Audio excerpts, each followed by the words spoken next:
In this video, I'm going to be demonstrating the active pigeon. So similar to the passive pigeon, there are just a few differences that we want to make sure that we address in this movement. So the active pigeon, we're going to be using our body weight to take us into a deeper stretch that's going to open up the hips.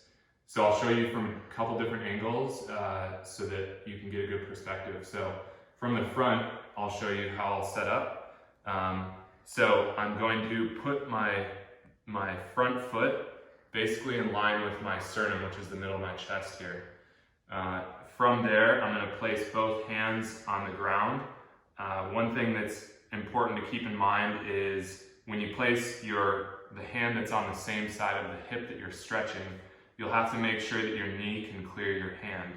So what I mean by that is if I put my hand here, I can't move my knee out. So you kind of have to work a little bit to figure out where that spot is for you. So I'll put my hand up just slightly, and then from there I'm driving the knee out, not using my hand.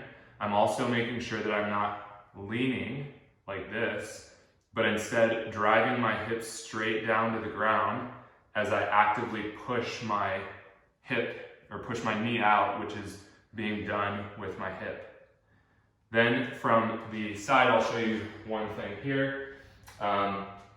So when we're in that active pigeon, we want to make sure that this back knee is as extended as possible. So you really have to actively fight to keep that knee extended. We don't want to go into our stretch here and have this happen, all right? So really work to keep that knee extended because it's going to stretch the hip flexor of that opposite leg. And that is active pigeon.